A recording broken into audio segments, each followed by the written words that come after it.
Finalizou bem aí a história. Olhando ainda um pouquinho para o cenário internacional agora, a gente já falou de Argentina, mas eu quero falar de reunião de chanceleres da Venezuela e da Guiana nesta quinta-feira no Itamaraty, em Brasília. É justamente sobre o território de Essequibo, né? Essa discussão. O André Anelli volta para contar essa história para a gente. E aí, Anelli, por que no Brasil e o que foi discutido lá, hein? Pois é, Evandro, a gente já adianta aqui que foi mais uma reunião que não chegou então a uma solução para esse conflito que ainda não partiu para as vias de fato, mas que já tem grandes ameaças das duas partes. Agora há pouco, o ministro das Relações Exteriores, Mauro Vieira, acabou de se manifestar em relação a essa reunião então, que encerrou agora há pouco também, entre os chanceleres da Guiana e da Venezuela por conta da disputa pelo território Essequibo, como você adiantou agora há pouco, Evandro.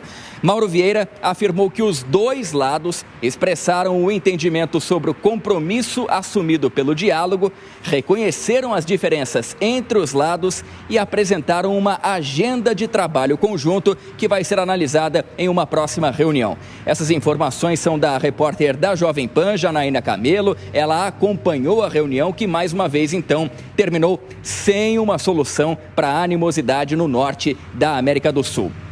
O chanceler da Venezuela, ele também se manifestou, dizendo que o país é fiel aos princípios de paz, tem ouvido os argumentos da Guiana e que vai haver avanço no assunto com respeito. Já a Guiana não se manifestou oficialmente. Lembrando que esse encontro ocorrido hoje entre o venezuelano Ivan Gil e o guianense Hugo Todd é parte daquele compromisso assumido em dezembro do ano passado, diretamente pelos presidentes Nicolás Maduro e Irfan Ali, para evitar então o uso da força na região de Essequibo, que corresponde atualmente a 70% do território da Guiana. A expectativa é que haja um novo encontro, só que entre os dois presidentes, ainda em relação a esse assunto, até março, e esse encontro também previsto aqui para Brasília. Evandro. Muito obrigado pelas informações, André Anelli. Bom trabalho para você. Sem solução e com intermediação do Brasil. Para onde vai essa história, hein, Luiz Felipe Dávila? Mas não tem solução. Se a Venezuela insistir numa coisa que é totalmente descabida, para ter negociação, aí o nosso segredo aqui, precisa ter um interesse comum e propostas racionais. Não dá para você negociar em cima. Tem que ter uma alternativa à não negociação, porque negociação nunca é sempre a melhor solução. Pode ser que tenha uma alternativa que seja melhor do que não negociar. E é justamente o jeito que hoje está colocada essa questão. Isso aí só tem um jeito, é a Venezuela recuar.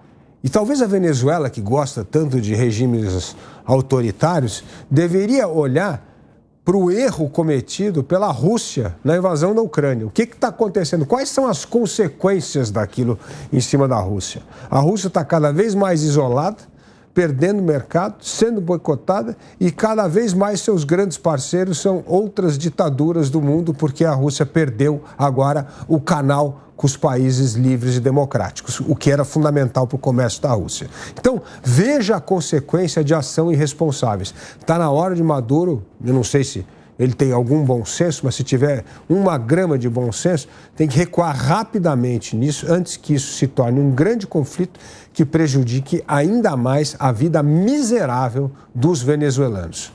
Fala, Gustavo Segré. Para mim, partimos de premissas erradas, Evandro, porque você não pode negociar com quem não tem nada a perder. E a Venezuela não tem nada a perder nesse caso.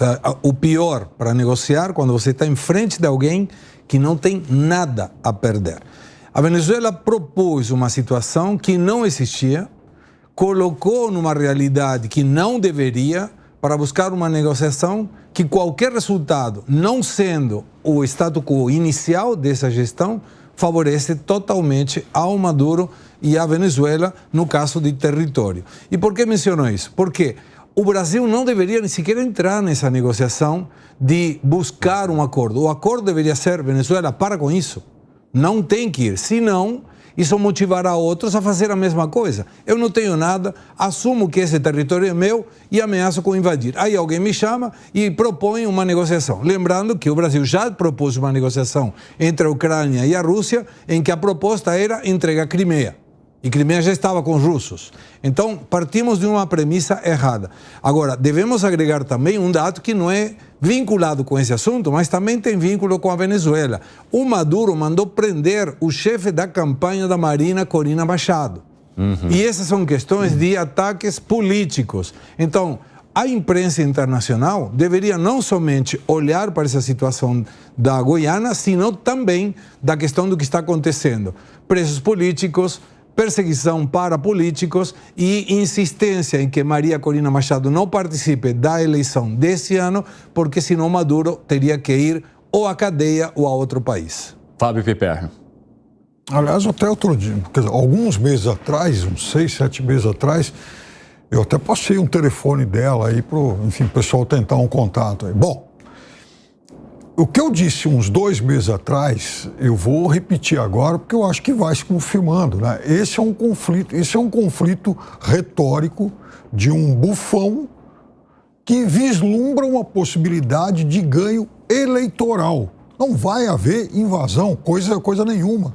Aliás, isso vai perdendo tanta importância que o primeiro encontro lá para supostamente negociar qualquer coisa, lá em São Vicente de Granadina, né, reuniu os 2 presidentes e agora já diminuiu o status, já mandaram seus ministros aí para conversar.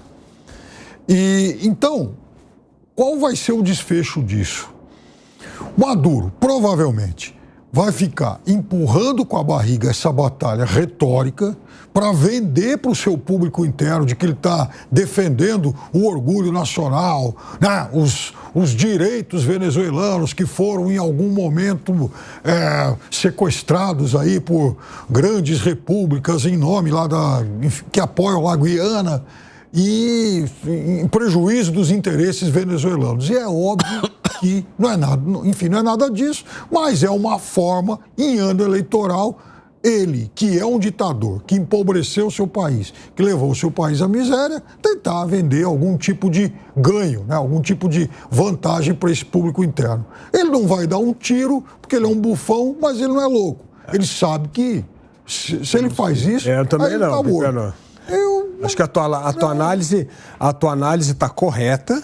O que eu acho que está errado na tua análise é você acreditar que ele é um ser racional. Não, esse é o problema. Não, ele não é um ser totalmente racional, não. Mas ele tem instinto de sobrevivência. Não, mas ele sabe que se ele fizer isso, ele morre.